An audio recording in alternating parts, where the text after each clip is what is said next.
12 regras para a vida. Um antídoto para o caos. Por Jordan B. Peterson. Editora Alta Books. Canal Le Conde. Caros ouvintes, caso gostem do meu trabalho, levem em consideração ajudá-lo. Se cada inscrito doasse R$1 para o canal por mês, totalizando apenas R$12 no ano, eu teria condições de ter um salário digno, de poder auxiliar outras pessoas e não ter preocupações a mais além de me dedicar plenamente ao canal. Pensem sobre isso. Curtam também, compartilhem os vídeos, se inscrevam, isso também faz diferença. Seja como for. Muito obrigada pela presença. 10ª regra. Seja preciso no que diz. Por que meu notebook é obsoleto? O que você vê ao olhar para um computador? Para seu próprio notebook, mais precisamente. Você vê uma caixa cinza e preta, achatada e fina. De modo menos evidente, vê algo em que pode digitar e visualizar. No entanto, mesmo incluindo a percepção secundária, o que você está vendo não pode ser considerado o computador. Aquela caixa preta e cinza é um computador agora, aqui e agora, e talvez seja até um bem caro. Todavia, logo será algo tão distinto de um computador que será difícil até doá-lo para alguém. Descartaremos nossos notebooks dentro dos próximos 5 anos, mesmo que ainda estejam funcionando perfeitamente. Mesmo que a tela e o teclado e o mouse e as conexões de internet ainda executem suas tarefas impecavelmente. Daqui a 50 anos, os notebooks do século XXI serão excentricidades, como as ferramentas científicas de latão do final do século XIX. Ferramentas essas que agora parecem muito mais a misteriosa parafernália de alquimia, projetadas para medir fenômenos cuja existência sequer reconhecemos mais.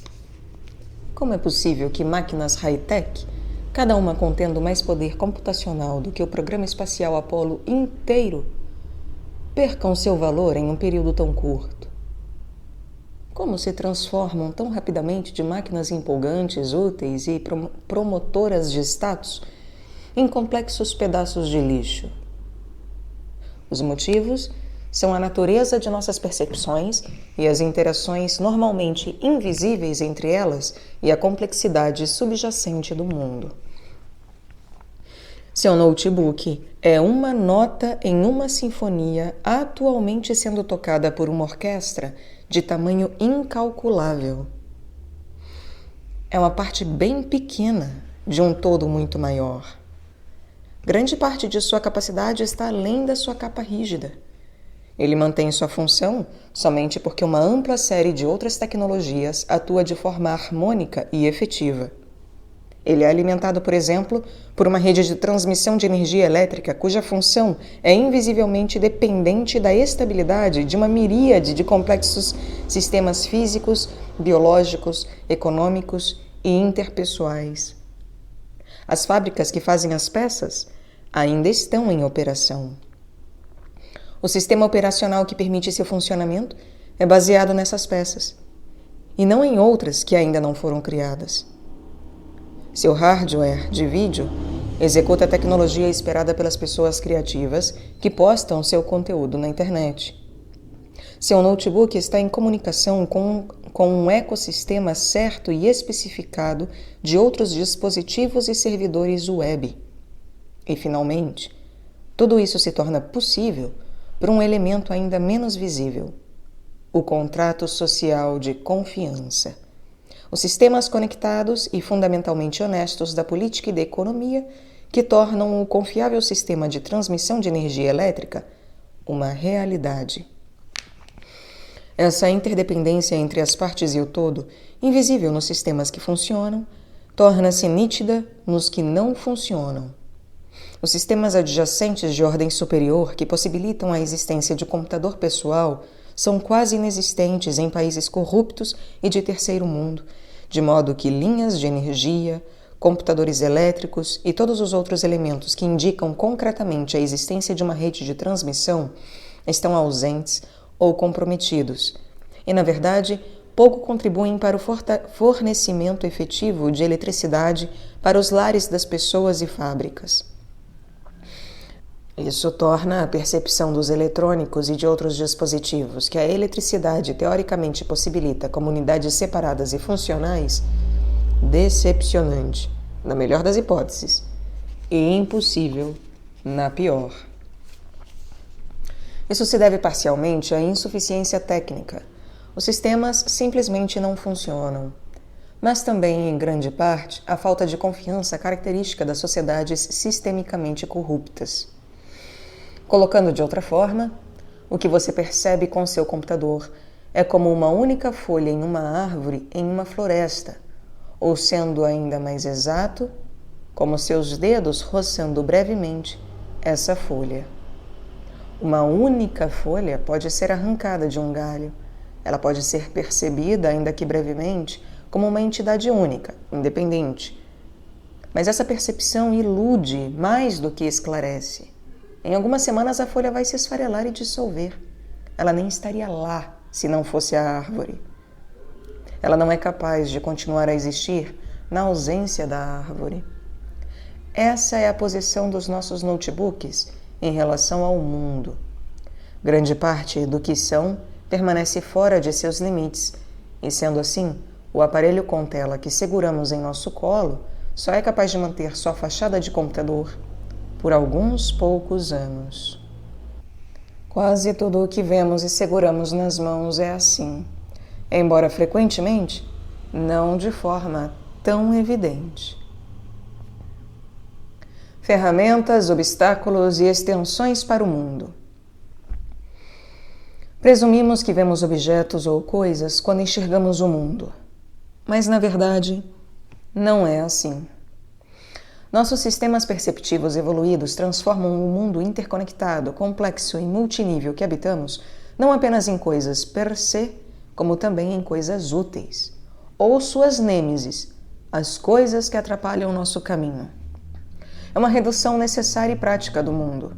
É a transformação da quase infinita complexidade das coisas através da especificação restrita do nosso propósito. É assim que a precisão faz o mundo se revelar de maneira sensata.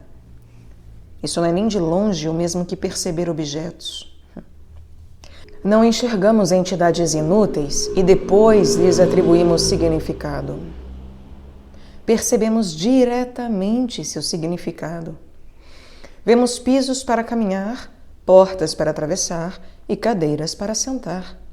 É por essa razão que um puff e uma tora se encaixam na última categoria, apesar de terem objetivamente pouco em comum.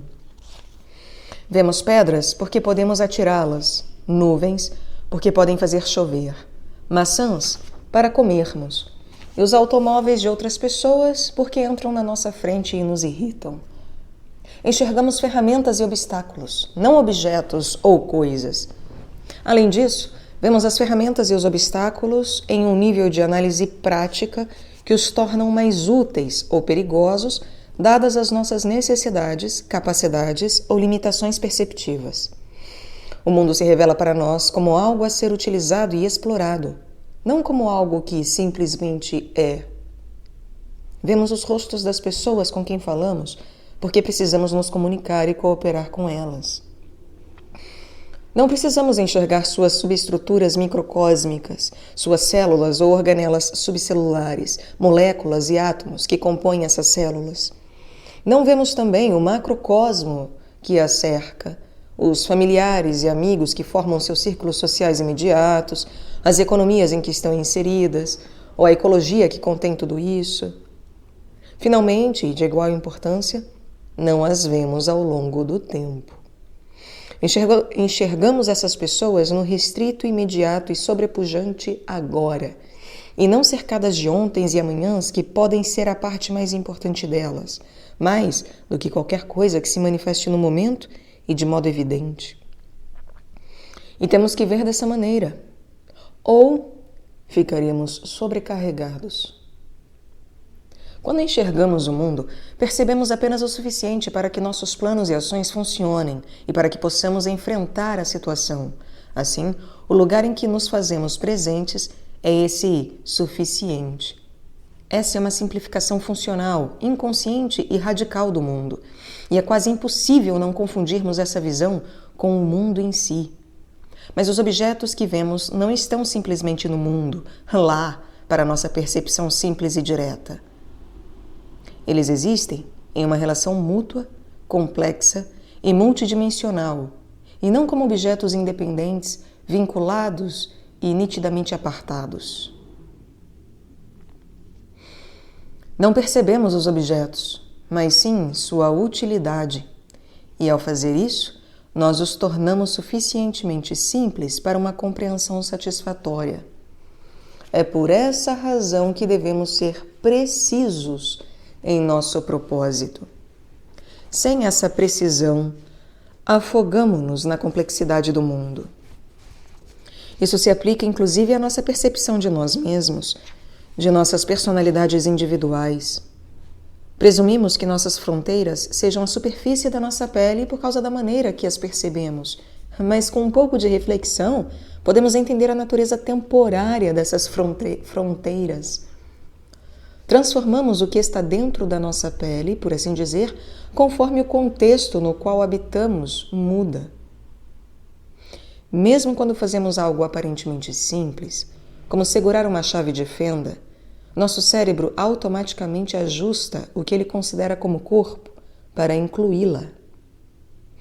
Podemos literalmente sentir as coisas com a ponta da chave de fenda. Quando estendemos a mão, segurando a chave de fenda, automaticamente levamos em conta sua extensão.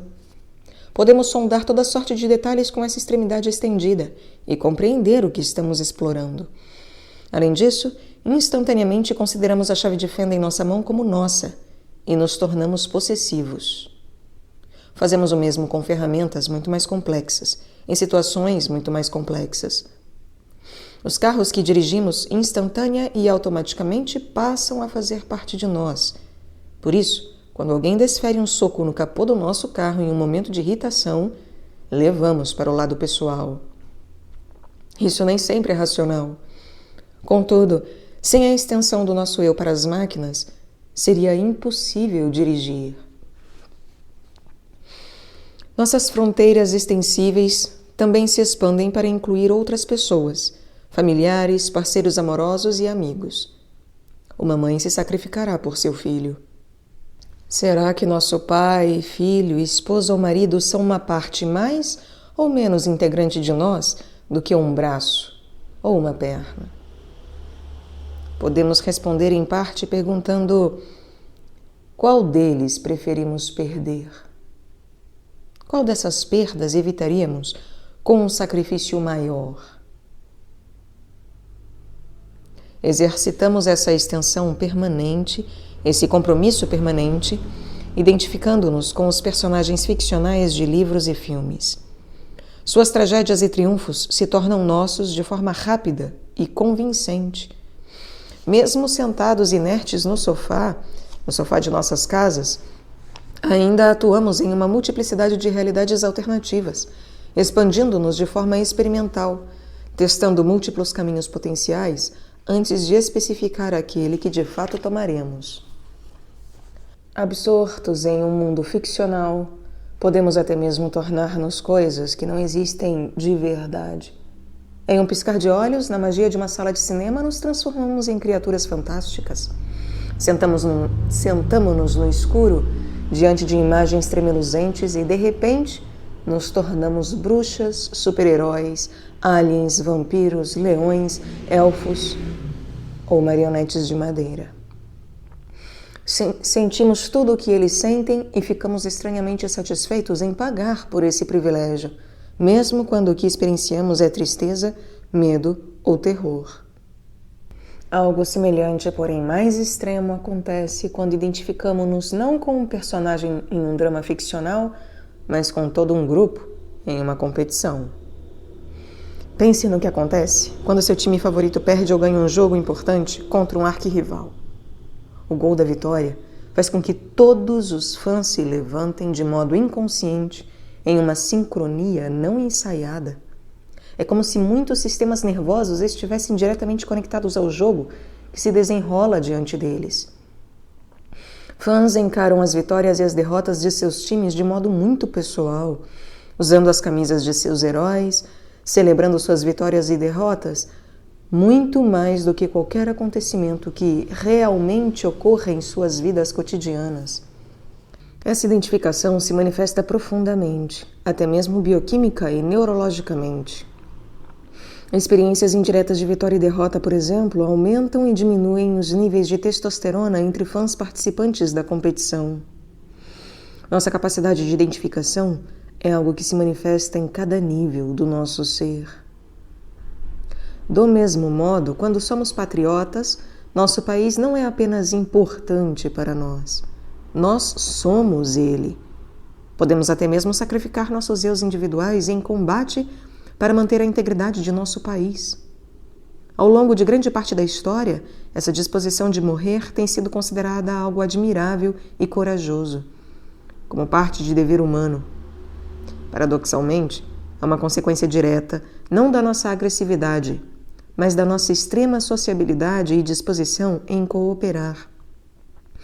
Se é possível não apenas a transformação em nós mesmos, mas em nossas famílias, times e países, a cooperação é algo fácil para nós, pois é baseada nos mesmos mecanismos profundamente arraigados que nos impulsionam e a outras criaturas a proteger nossos corpos. O mundo é simples apenas quando se comporta. É muito difícil entender o caos interligado da realidade apenas com um olhar. É uma ação complicada que exige talvez metade de nosso cérebro. Tudo está em constante mudança e alteração no mundo real. Cada coisa hipoteticamente separada é composta de coisas ainda menores hipoteticamente separadas. Os limites entre os níveis e entre as coisas diferentes em determinado nível não são objetivamente claros nem óbvios. Precisam ser estabelecidos de forma prática e pragmática e mantêm sua validade apenas sob condições restritas e específicas. A ilusão consciente de uma percepção completa e suficiente só se sustenta, por exemplo, somente se mantém suficiente para nossos propósitos quando tudo se desenvolve de acordo com um plano. Nessas circunstâncias, o que vemos é preciso o bastante, de modo que não há necessidade de olhar mais adiante. Para dirigir bem, não precisamos entender ou mesmo perceber a complexa maquinaria de nossos automóveis. As complexidades ocultas de nossos carros apenas invadem nossa consciência quando a máquina falha ou quando colidimos inesperadamente com alguma coisa ou algo conosco. Mesmo no caso de uma mera falha mecânica, e muito mais em um acidente grave, essa intrusão é sempre sentida, pelo menos inicialmente, como causa de ansiedade. Essa é uma consequência da incerteza emergente. Um carro, como percebemos, não é uma coisa ou objeto. É algo que nos leva aonde queremos ir. Na verdade, é apenas quando ele não é mais capaz de se mover e nos transportar que passamos a percebê-lo. Somente quando ele para de repente, ou quando se envolve em um acidente e precisa ser levado para o acostamento, é que somos forçados a entender e analisar a miríade de partes das quais o carro, como uma coisa que se move, depende. Quando nosso carro falha, nossa incompetência em relação à sua complexidade é instantaneamente revelada. Isso tem consequências práticas. Não conseguimos ir aonde estávamos indo. Assim como psicológicas. Nossa paz de espírito desaparece junto com a funcionalidade de nosso veículo.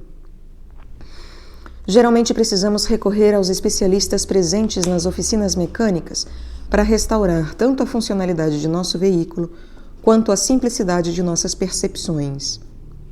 É um mecânico atuando como psicólogo. Embora raramente reflitamos profundamente sobre isso, é precisamente nesse momento que podemos compreender a qualidade inacreditavelmente baixa de nossa visão e a inadequação de nossa compreensão sobre ela. Em uma crise, quando nossa coisa não anda mais, recorremos às pessoas cuja expertise transcenda em muito a nossa, para restaurar a correspondência entre nossa expectativa e o que de fato acontece. Isso tudo significa que a falha do nosso carro pode também nos forçar a confrontar a incerteza do contexto social mais amplo, normalmente invisível para nós, do qual a máquina e o mecânico são meras partes. Traídos por nosso carro, voltamo-nos contra tudo o que não conhecemos. É hora de um novo veículo? Errei em minha compra original? O mecânico é competente, honesto e confiável? A oficina em que ele trabalha é confiável? Às vezes ainda precisamos contemplar algo pior, mais amplo e profundo. As estradas hoje estão mais perigosas? Eu me tornei, ou sempre fui, inábil demais? Muito disperso e desatento? Muito velho?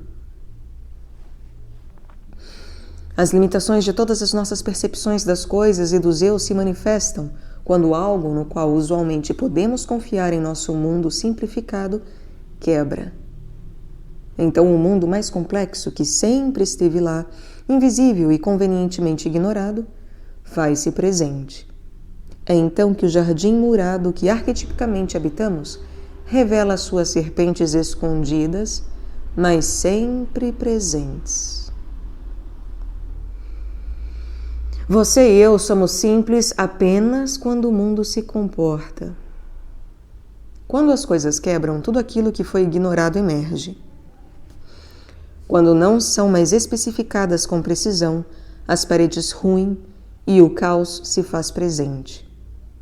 Quando agimos de forma imprudente e deixamos que as coisas degringolem, tudo aquilo que nos recusamos a prestar atenção se acumula, adota a forma de uma serpente e ataca, geralmente no pior momento possível. E é então que podemos ver do que a intenção focada, a precisão de meta e a atenção cuidadosa nos protegem.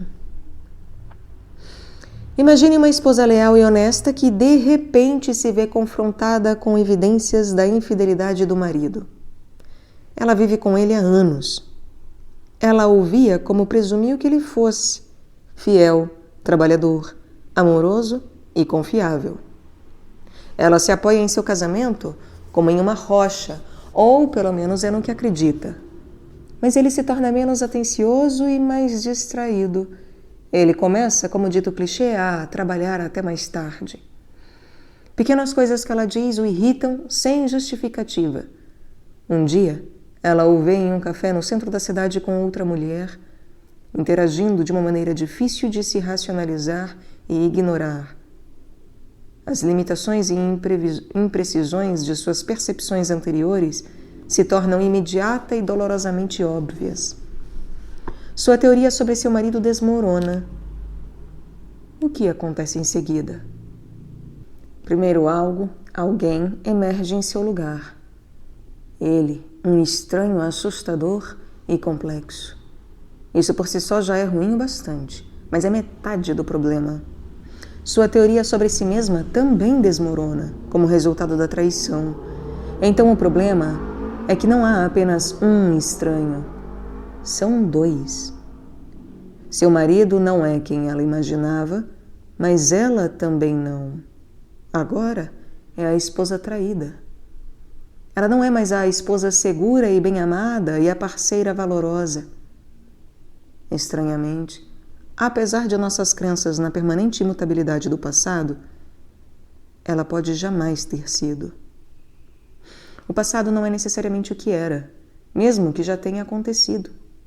O presente é caótico e indeterminado. O chão continuamente se move sob os pés dela e sob os nossos. E, igualmente, o futuro, que ainda não chegou, passa a ser o que não deveria. Será que a esposa, até então razoavelmente satisfeita, passa a ser agora uma inocente enganada? Ou uma tola ingênua? Ela deveria se ver como uma vítima ou como coautora de uma ilusão compartilhada? Seu marido é o quê? Um amante insatisfeito? Uma vítima de sedução? Um mentiroso psicopata? O diabo em pessoa? Como ele pôde ser tão cruel? Como alguém é capaz? Que casa é essa na qual ela tem vivido? Como pôde ser tão ingênua? Como qualquer um pode ser? Ela se olha no espelho. Quem é ela? O que está acontecendo? Algum relacionamento dela é real? Algum já foi um dia? O que aconteceu com o futuro? Tudo ainda está por se definir quando as realidades mais profundas do mundo, inesperadamente, se manifestam. Tudo está entrelaçado além do que se pode imaginar. Tudo é afetado por todo o resto. Percebemos uma porção muito estreita de uma rede casualmente interconectada, embora lutemos com todas as nossas forças para evitar sermos confrontados pelo conhecimento dessa limitação. No entanto, o fino verniz da suficiência perceptiva racha quando algo fundamental dá errado. A terrível inadequação de nossos sentidos se revela. Tudo o que prezamos vira pó.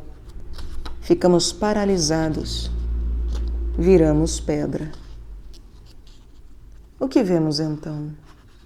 Para onde podemos olhar quando o que vemos é exatamente o que tem sido insuficiente? O que vemos quando não sabemos o que estamos olhando? O que é o mundo após as torres gêmeas terem se desintegrado? O que, se houver, ficou de pé? Que besta terrível se ergue das ruínas quando os pilares invisíveis que sustentam o sistema financeiro do mundo estremecem e caem? O que vemos quando somos arrebatados pela paixão e dramaticidade de um comício socialista nacional ou nos acovardamos, paralisados de medo, no meio de um massacre em Ruanda? O que vemos quando não conseguimos entender o que está acontecendo conosco ou não conseguimos determinar onde estamos, não sabemos mais quem somos e não entendemos mais o que nos cerca? O que não vemos é o mundo conhecido e reconfortante de ferramentas, de objetos úteis, de personalidades. Não vemos nem obstáculos familiares, que, embora sejam suficientemente perturbadores em tempos normais, já foram superados, dos quais podemos simplesmente nos desviar. O que percebemos quando as coisas desmoronam não é mais o cenário e as configurações da ordem habitável. É o eterno e insípido Tohu Vabohu, sem forma e vazio. E o Terron, o abismo, biblicamente falando, o caos sempre à espreita sob nossas finas superfícies de segurança. Foi a partir desse caos que a palavra sagrada de Deus extraiu a ordem no início dos tempos, de acordo com as opiniões mais antigas expressadas pela humanidade. E foi à imagem dessa mesma palavra que fomos feitos, homens e mulheres, de acordo com essas mesmas opiniões. É a partir do caos que qualquer estabilidade que tivemos a sorte de experienciar originalmente emergiu, por um tempo limitado, quando aprendemos a perceber. É o caos que vemos quando as coisas desmoronam, mesmo que não o possamos ver de verdade. O que tudo isso significa? Emergência. Emersão. É a repentina manifestação de um lugar desconhecido, de algum fenômeno previamente desconhecido, originária do grego phainestai, fenomenologia ou aquilo que se apresenta. É a reaparição do eterno dragão, de sua eterna caverna, de seu repouso agora perturbado. É o submundo com monstros emergindo de suas profundezas. Como nos preparar para uma emergência quando não sabemos o que emergiu ou de onde? Como nos preparar para a catástrofe quando não sabemos o que esperar ou como agir?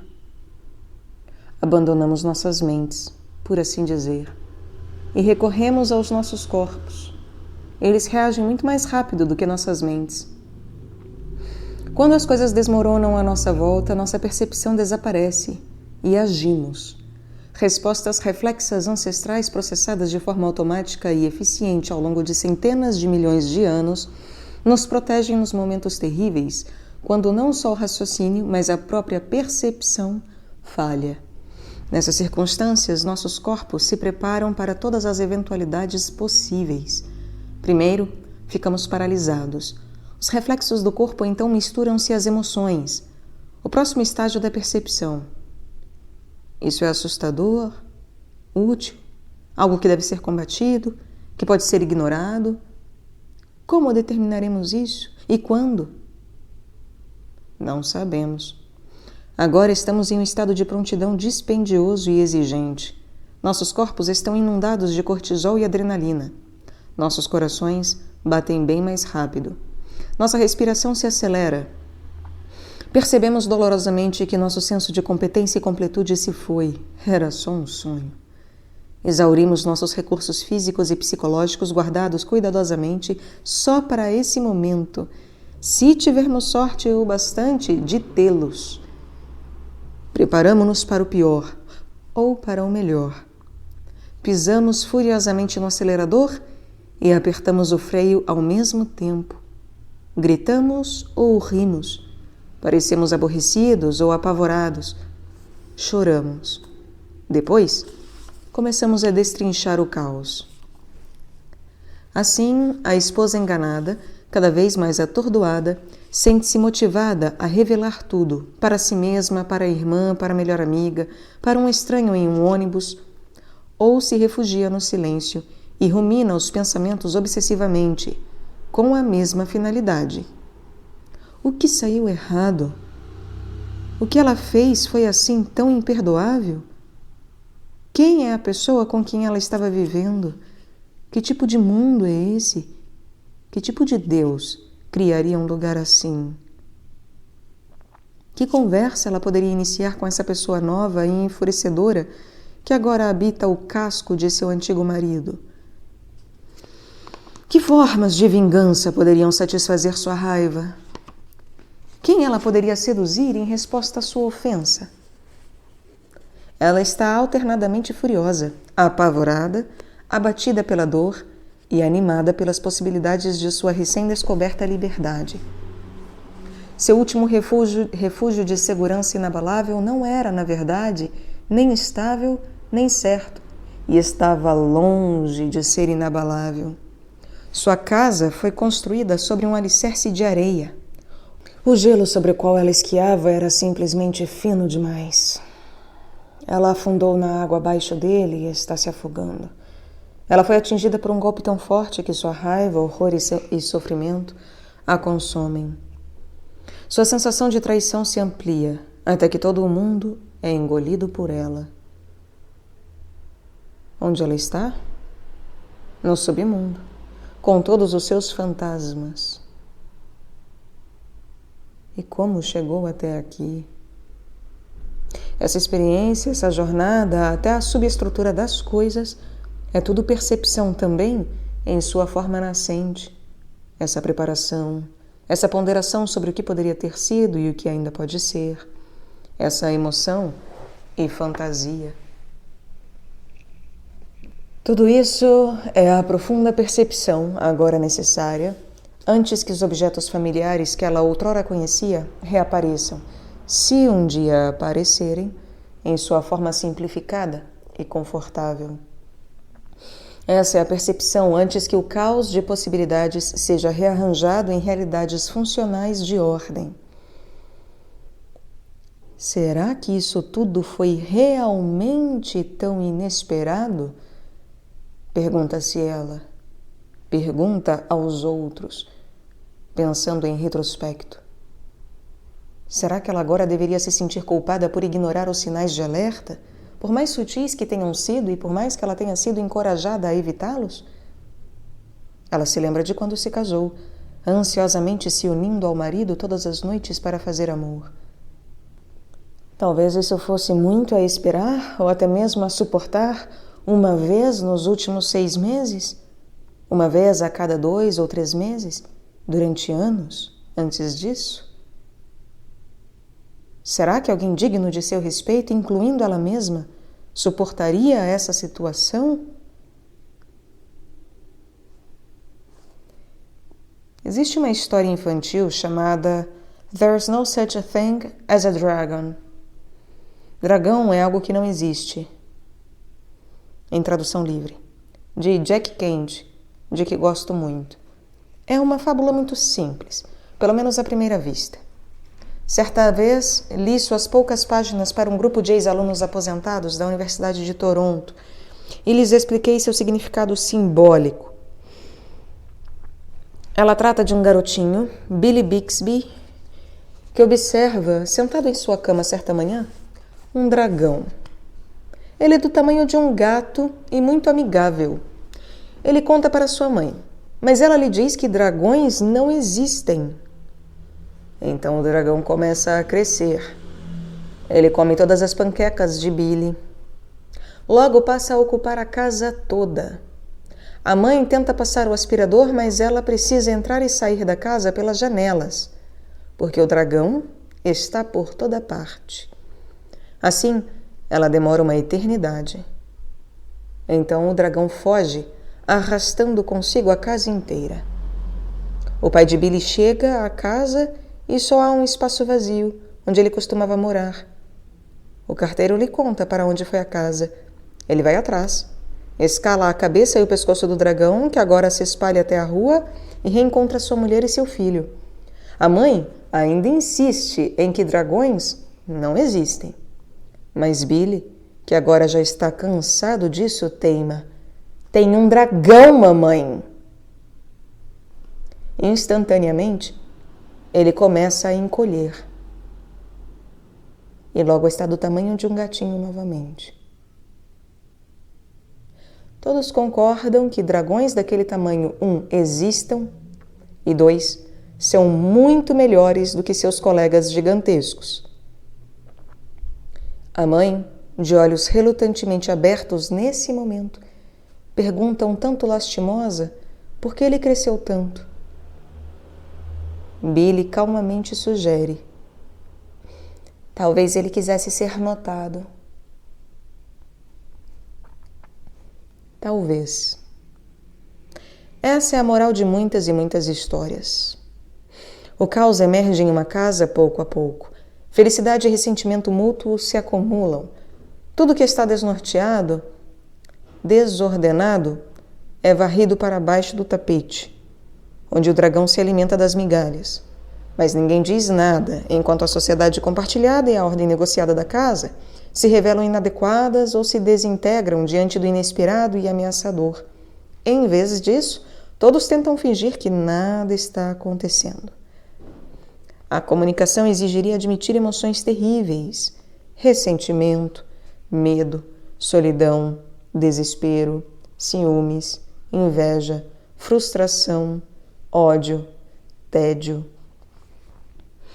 Vivendo de momento em momento, é mais fácil manter a calma. Mas nos bastidores, na casa de Billy Bixby e em todas as outras iguais a ela, o dragão cresce. Um dia ele surge de uma forma que é impossível ignorar. Ele levanta a casa de suas fundações e então se torna um caso amoroso ou uma disputa de guarda que dura décadas, de proporções econômicas e psicológicas devastadoras. E então ele é a versão concentrada da amargura que foi se disseminando, problema a problema, de modo tolerável ao longo dos anos de casamento pseudo-paradisíaco. É cada um dos centenas de milhares de problemas não revelados sobre os quais se mentiu, que foram evitados, racionalizados e desprezados, escondidos como um exército de esqueletos em um grande e tenebroso armário, emergindo como o dilúvio de Noé, afogando tudo o que encontra. E não há arca, porque ninguém construiu uma, apesar de todos sentirem que uma tempestade se formava. Nunca subestime o poder destrutivo dos pecados da omissão. Talvez o casal destruído pudesse ter conversado 1, 2 ou 200 vezes sobre sua vida sexual. Talvez a intimidade física que indubitavelmente compartilharam devesse ter sido acompanhada, como frequentemente não o é, por uma correspondente intimidade psicológica. Talvez eles devessem ter lutado contra seus papéis. Em muitos lares, nas últimas décadas, a divisão tradicional de trabalho doméstico foi destruída, especialmente em nome da liberação e liberdade. Essa destruição, entretanto, não resultou na maravilhosa ausência de restrições, mas despertou o caos, conflito e indeterminação.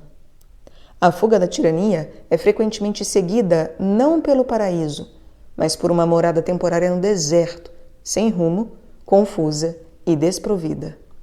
Além do mais, na ausência de princípios estabelecidos e das restrições, normalmente desconfortáveis, muitas vezes até irracionais, que impõem, existem apenas 3 opções: escravidão, tirania e negociação. O escravo simplesmente faz o que lhe mandam, feliz talvez de se livrar da responsabilidade, e assim resolve o problema da complexidade. Mas é uma solução temporária. O espírito do escravo se rebela. O tirano apenas diz ao escravo o que fazer e assim resolve o problema da complexidade. Mas é uma solução temporária. O tirano se cansa do escravo. Não há nada nem ninguém ali, exceto a obediência previsível e taciturna. Quem pode viver assim para sempre? Mas a negociação, por parte de ambos os participantes, que exige a admissão franca de que o dragão existe, é uma realidade difícil de encarar, mesmo que seja ainda muito pequeno para simplesmente devorar o cavaleiro que usa confrontá-lo. Talvez o casal destruído pudesse ter especificado mais sua forma desejada do ser. Talvez de uma maneira que eles pudessem ter evitado juntos que as águas turbulentas do caos jorrassem descontroladamente e os afogasse. Talvez pudessem ter feito isso, em vez de dizer de forma preguiçosa, covarde e cordata: tudo bem, não vale a pena brigar por isso. Não se vale a pena brigar por poucas coisas por serem pequenas demais em um casamento. Mas vocês estão presos em um casamento como bichos encurralados, unidos pelo juramento que perdura na teoria até que um ou ambos morram. Ele serve para que você leve a situação a sério. Você quer realmente o mesmo aborrecimento insignificante o atormentando todo o santo dia de seu casamento por décadas? Eu posso suportar isso. Você pensa. E talvez devesse suportar. Você não é um paradigma de autêntica tolerância. Talvez se dissesse como o riso eufórico do seu parceiro está começando a soar como uma unha arranhando um quadro negro, ele lhe diria muito apropriadamente para ir para o inferno. E talvez a culpa seja sua e você devesse crescer, controlar-se e ficar quieto. Mas talvez zurrar como um burro no meio de uma reunião social não fique bem para seu parceiro e você devesse manter suas convicções. Nessas circunstâncias, não há nada além de uma briga, tendo a paz como objetivo, capaz de revelar a verdade. Mas você permanece calado e se convence de que é porque você é uma pessoa boa, pacífica e paciente. E nada poderia estar mais longe da verdade. E o monstro debaixo do tapete ganha uns quilinhos extras. Talvez uma conversa franca sobre a insatisfação sexual pudesse ter sido o reparo que evitaria que toda a represa ruísse. Não que a conversa teria sido fácil. Talvez a madame desejasse a morte da intimidade, furtivamente, porque se sentia profunda e secretamente ambivalente a respeito do sexo. Só Deus sabe que há muitos motivos para isso.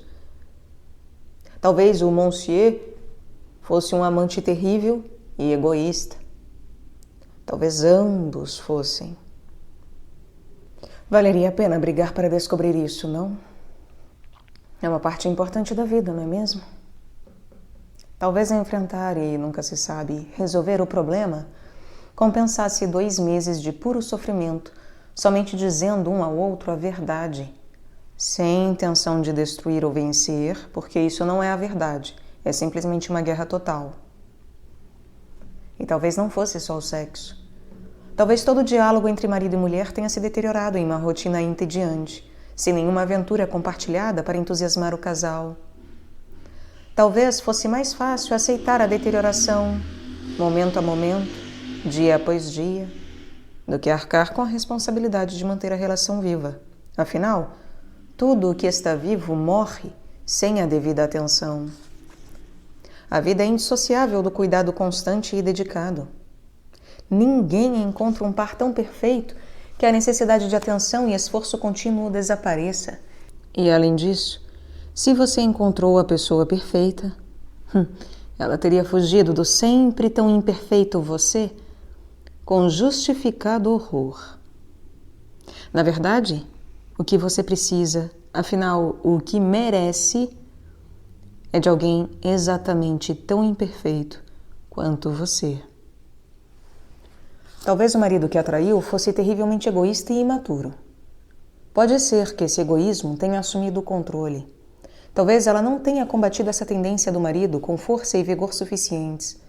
Talvez não concordasse com ele quanto ao método disciplinar adequado para os filhos e, em consequência, ela o excluiu de suas vidas. Talvez isso tenha permitido que ele se esquivasse do que encarava como uma responsabilidade desagradável.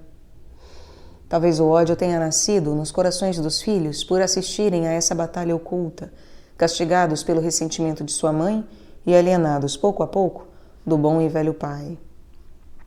Talvez os jantares que ela preparava para ele, ou ele para ela, fossem consumidos com frieza e amargura.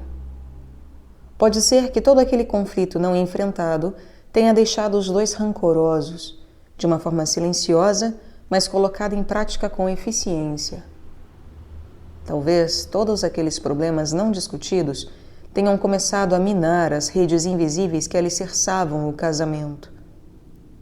Pode ser que o respeito tenha lentamente se transformado em desprezo e ninguém tenha se dignado a perceber. Talvez o amor gradualmente tenha se transformado em ódio, sem aviso. Tudo que é esclarecido e articulado se torna visível. Talvez nem a esposa nem o marido desejassem ver ou entender. Pode ser que tenham deixado as coisas propositadamente nebulosas.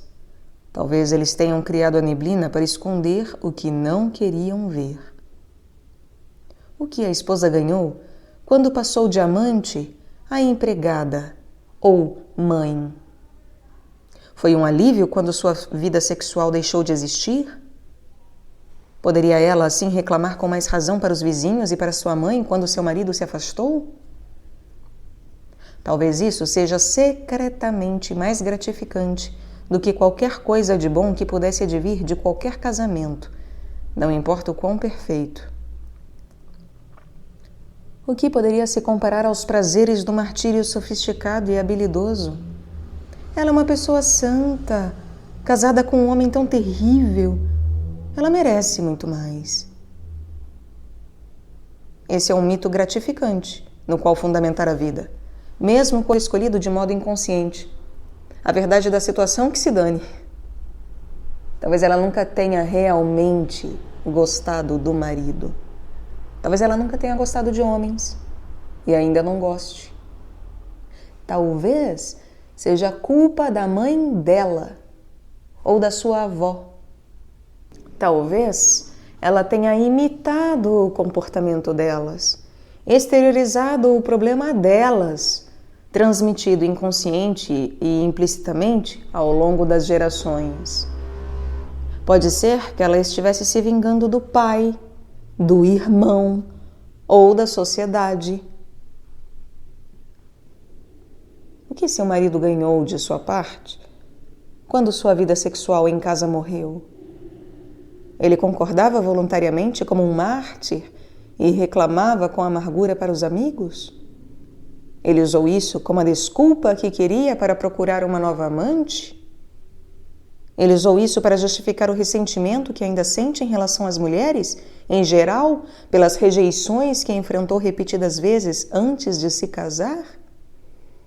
Ele aproveitou a oportunidade para se tornar gordo e preguiçoso, já que não era desejado? Talvez ambos, esposa e marido, tenham usado a oportunidade de arruinar seu casamento para se vingar de Deus, talvez o único ser que poderia ter resolvido o problema. A terrível verdade sobre essas questões é: cada uma das razões voluntariamente não considerada, não compreendida e ignorada para o fracasso matrimonial irá se combinar e conspirar e depois atormentar aquela mulher traída pelo marido e por si mesma pelo resto de sua vida. E o mesmo vale para seu marido.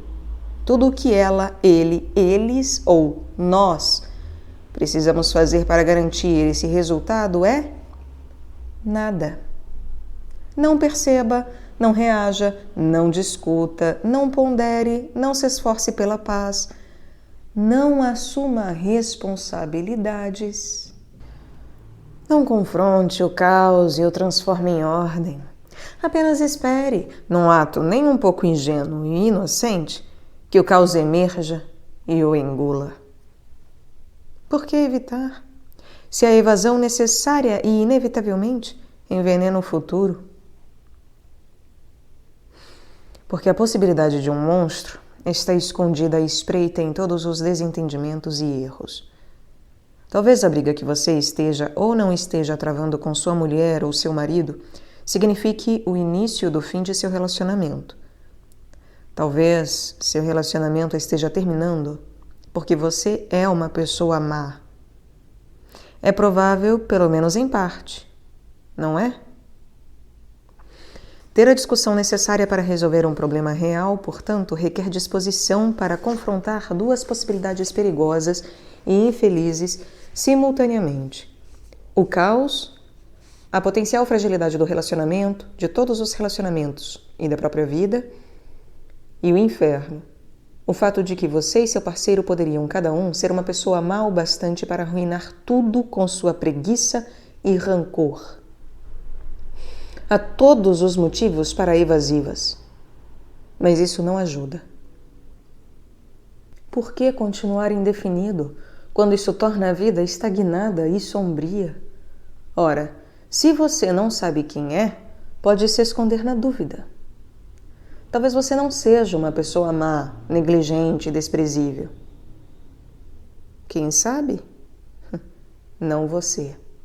Especialmente quando se recusa a pensar sobre isso e tem todos os motivos para fazê-lo.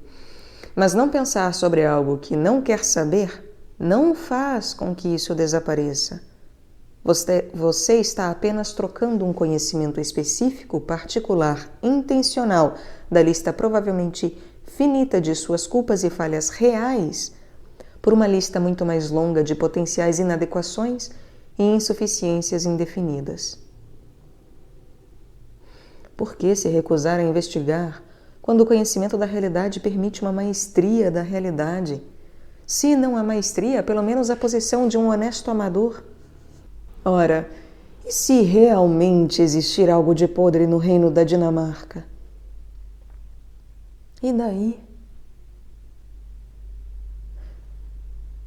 Não é melhor, dadas as condições, viver em cegueira deliberada e desfrutar da bênção da ignorância? Não se o monstro for real.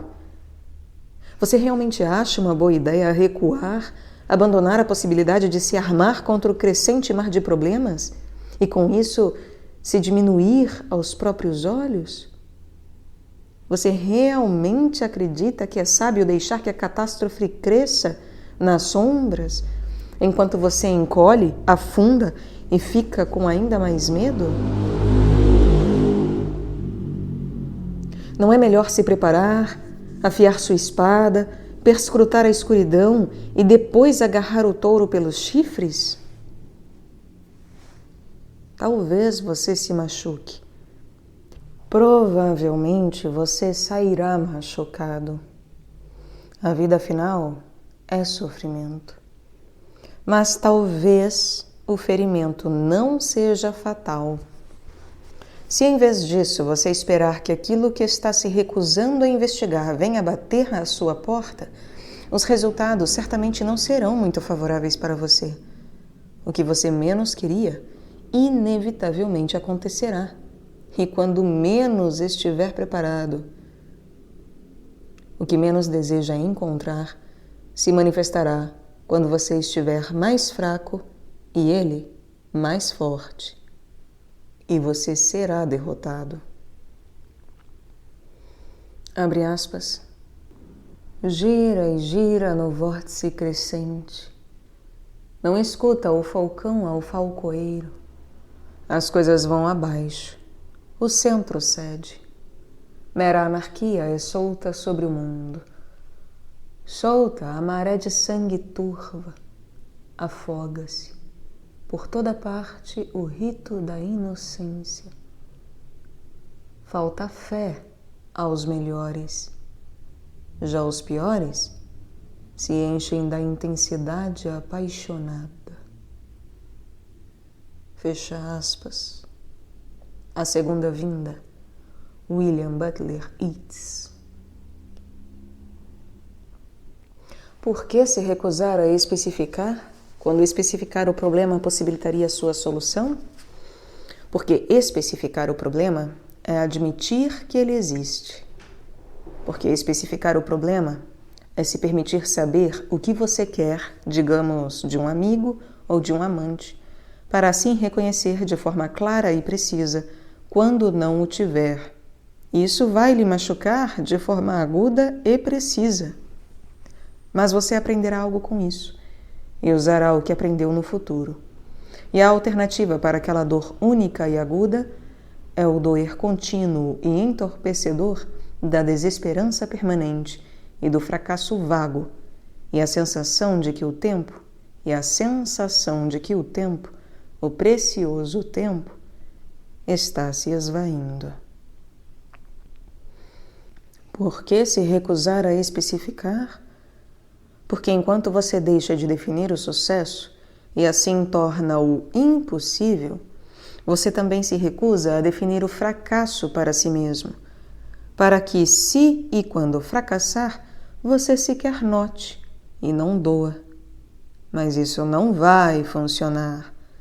Você não pode se enganar tão facilmente, a menos que já tenha ido muito longe nesse caminho.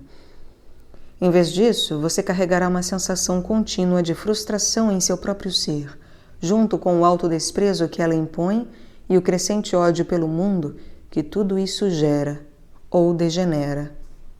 Abre aspas. Por certo, há revelações a vir. Por certo, há a segunda vinda a vir. Segunda vinda. Mal saem tais palavras e a vasta imagem do Spiritus Mundi perturba minha visão. Lá no deserto, um vulto de leão com rosto de homem, o olhar vago, impiedoso como o sol, as lentas coxas move, tendo em torno sombras de iradas aves do deserto. Cai a treva outra vez. Mas ora sei que o pétreo sono de seus 20 séculos vexou-se ao pesadelo por um berço. Que besta bruta, de hora enfim chegada, rasteja até Belém para nascer. Fecha aspas. E se ela, que foi traída, agora movida pelo desespero, estiver determinada a encarar toda a incoerência do passado, presente e futuro? E se ela decidiu resolver a confusão, mesmo tendo evitado fazê-lo até agora, e está mais fragilizada e confusa por isso? Pode ser que o esforço quase a mate, mas ela está agora em um caminho pior do que a morte, de qualquer forma. Para reemergir, escapar, renascer, ela precisa articular cuidadosamente a realidade que, de forma confortável, mas perigosa, deixou escondida sob o véu da ignorância e sob o pretexto da paz. Ela precisa distinguir os detalhes particulares de sua catástrofe específica da intolerável condição geral do ser em um mundo em que tudo desmoronou. Tudo. E tudo é coisa demais para suportar. Foram coisas específicas que desmoronaram, não tudo. Crianças identificáveis fracassaram. Ações particulares eram falsas e inconsistentes. Quais eram elas? Como podem ser consertadas agora? Como ela pode estar melhor no futuro? Ela nunca voltará à terra firme, caso se recuse ou não seja capaz de compreender tudo. Ela consegue reconstruir o mundo com um pouco de precisão no pensamento e na fala, na confiança em suas palavras e na palavra com P maiúsculo.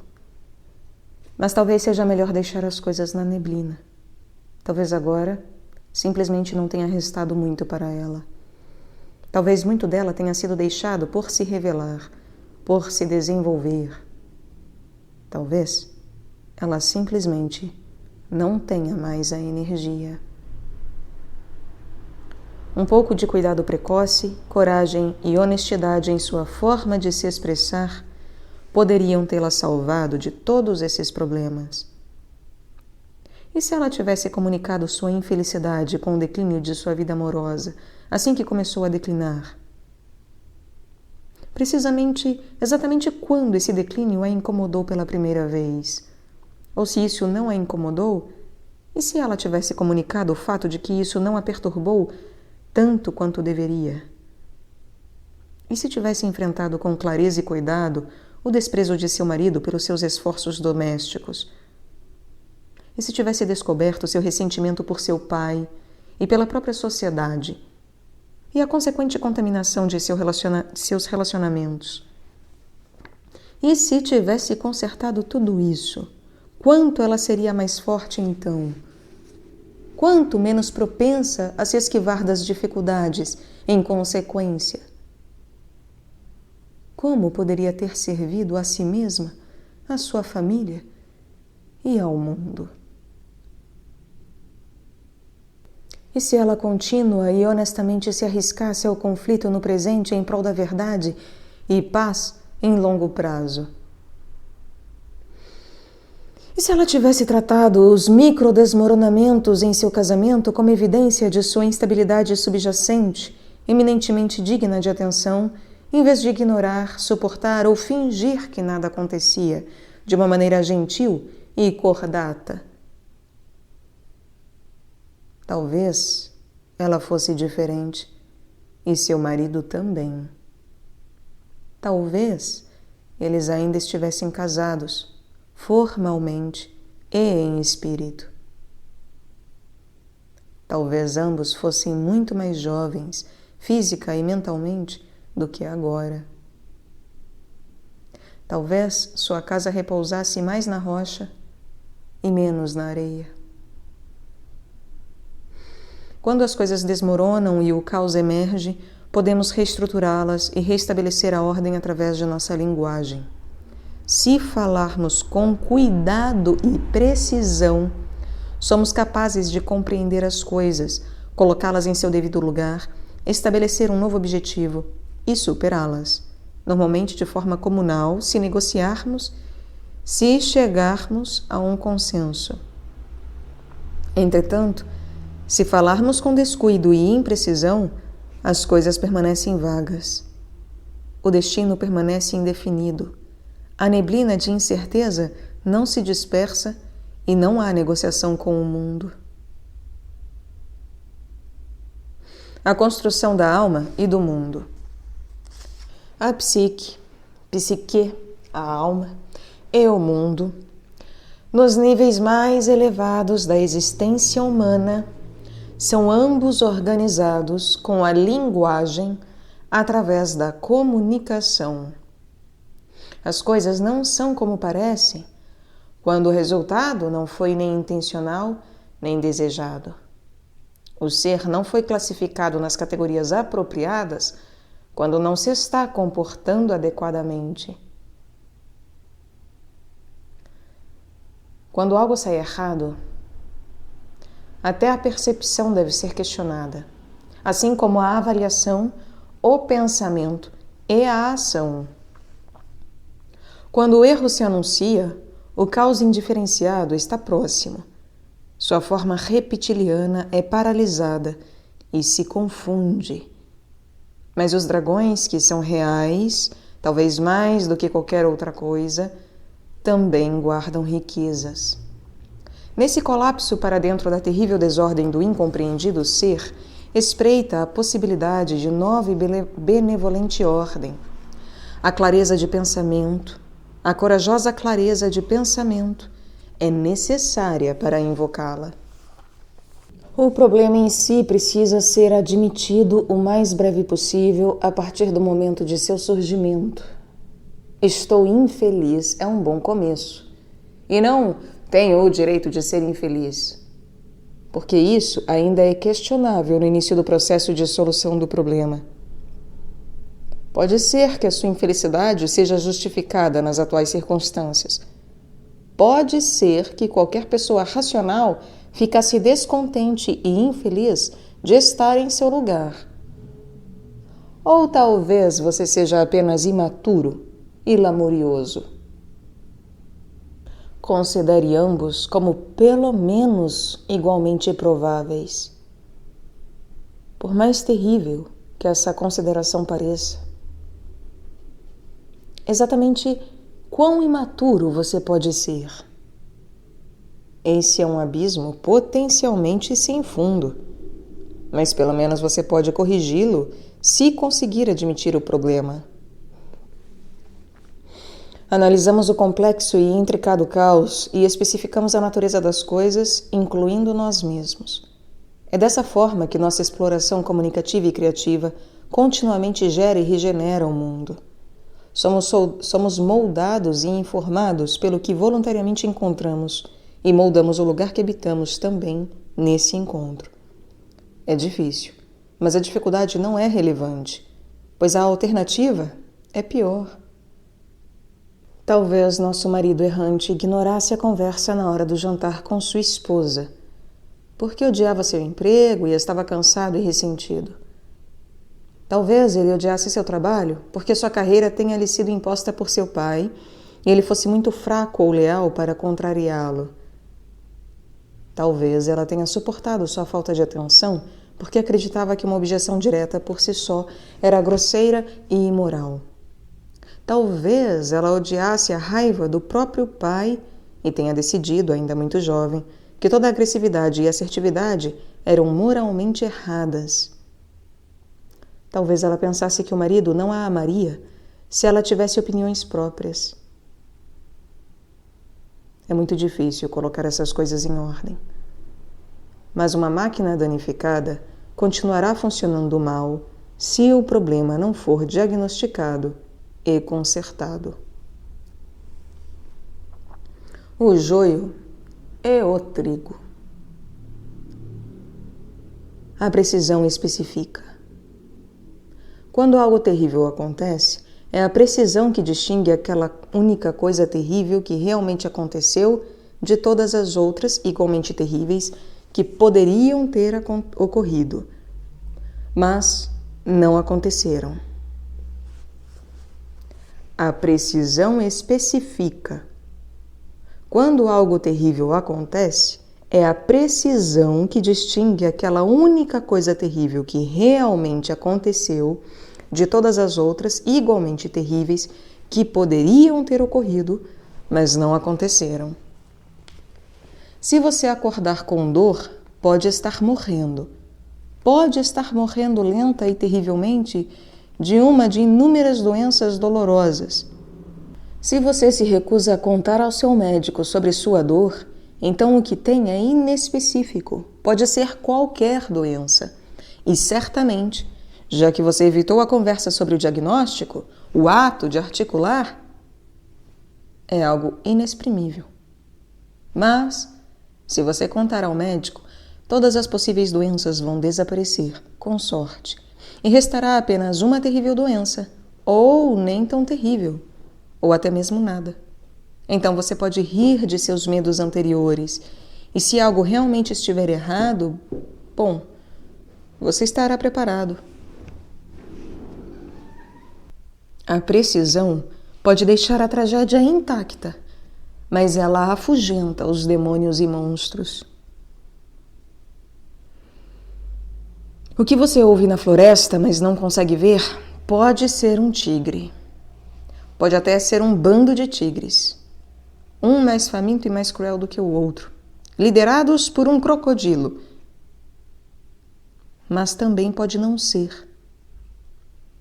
Se você se virar e olhar, talvez veja que é só um esquilo. Conheço uma pessoa que foi de fato perseguida por um esquilo. E tem alguma coisa na floresta. Você tem certeza disso. Mas geralmente é apenas um esquilo. Se você se recusar a olhar, porém, será um dragão. E você não é um cavaleiro. É um rato confrontando um leão. Um coelho paralisado pelo olhar de um lobo. E não estou dizendo que é sempre um esquilo. Muitas vezes é algo realmente terrível. Mas mesmo o que é terrível, na realidade, frequentemente perde significância comparado ao que é terrível na imaginação. E normalmente o que não pode ser confrontado por causa de seu horror imaginário pode de fato ser confrontado quando reduzido à sua realidade ainda admissivelmente terrível. Se você se esquivar da responsabilidade de confrontar o inesperado, mesmo quando ele acontece em doses manejáveis, a realidade em si se torna insustentavelmente desorganizada e caótica. Então ficará cada vez maior e engolirá toda a ordem, todo o senso e toda a previsibilidade. A realidade ignorada se transforma, reverte-se na grande deusa do caos, o grande e reptiliano monstro do desconhecido, a grande besta predatória contra a qual a humanidade luta desde o alvorecer dos tempos. Se a fenda entre pretensão e realidade permanecer não declarada, ela aumentará.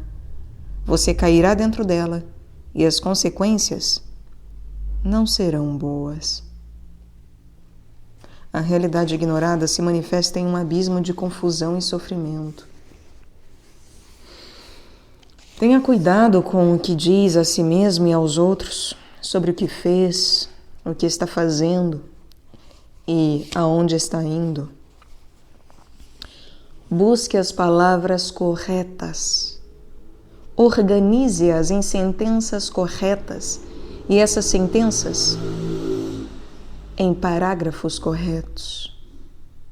O passado pode ser redimido quando reduzido à sua essência através de uma linguagem precisa.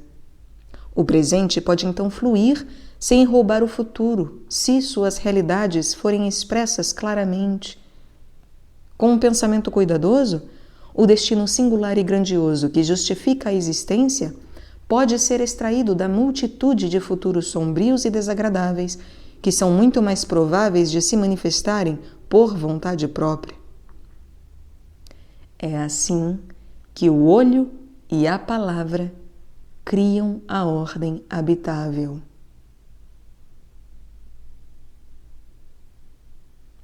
Não esconda filhotes de monstros debaixo do tapete.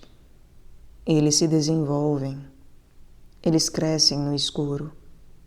Então, quando você menos esperar, saltarão do esconderijo e o devorarão. Você descerá para um inferno confuso e indeterminado, em vez de ascender ao céu de virtude e clareza, Palavras corajosas e verdadeiras tornarão sua realidade simples, imaculada, bem definida e habitável. Palavras corajosas e verdadeiras tornarão sua realidade simples, imaculada, bem definida e habitável. Se identificar as coisas com atenção e linguagem cuidadosas, você as apresentará como objetos viáveis e disciplinados, distinguindo-as de sua interconectividade oculta, quase universal. Você as simplifica. Você as torna específicas e úteis e reduz sua complexidade. Você torna possível conviver com elas e as usa sem sucumbir a tanta complexidade, junto com a incerteza e a ansiedade que as acompanham.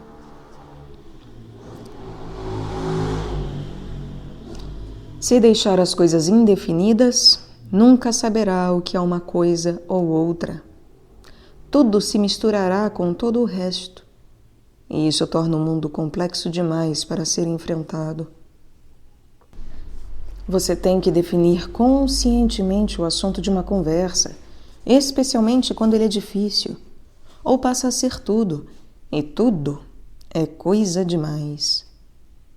É por isso que frequentemente os casais deixam de se comunicar. Toda discussão é desvirtuada para todos os problemas já surgidos no passado, para cada problema que existe hoje e cada coisa terrível que pode acontecer no futuro. Ninguém é capaz de discutir sobre tudo. Em vez disso, você pode dizer: é essa coisa exata e precisa que está me deixando infeliz. É precisa e exatamente isso que eu quero como alternativa, embora esteja aberto a sugestões, se forem específicas. É essa coisa exata e precisa o que posso fazer para que pare de tornar sua vida e a minha infelizes. Mas, para fazer isso, é preciso pensar. O que está errado exatamente?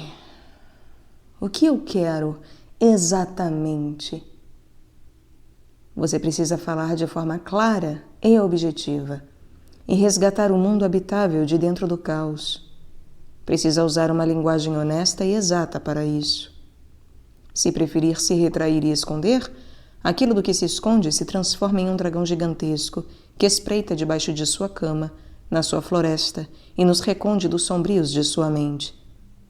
E ele vai devorá-lo. Você precisa determinar onde estava em sua vida para que possa saber onde está agora.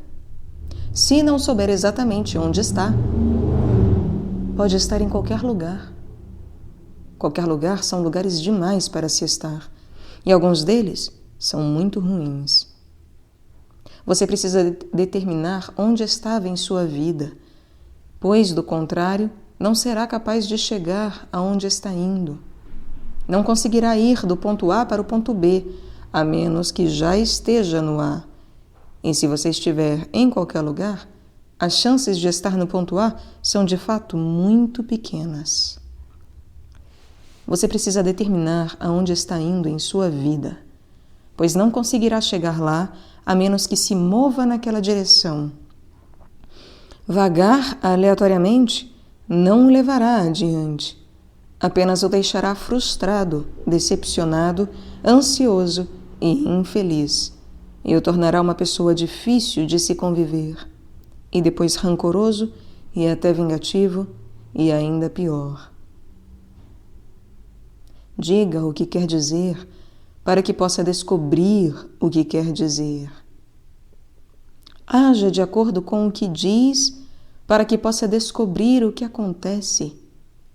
E então, preste atenção. Perceba seus erros, articule-os, esforce-se para corrigi-los. É assim que você descobre o significado de sua vida. Isso irá protegê-lo da tragédia de sua vida. E como poderia ser diferente? Confronte o caos do ser. Enfrente o mar de problemas. Especifique seu destino e trace seu curso. Admita o que quer. Diga a todos ao seu redor quem você é. Especifique e olhe atentamente. Mova-se adiante de forma clara e direta. Seja preciso no que diz.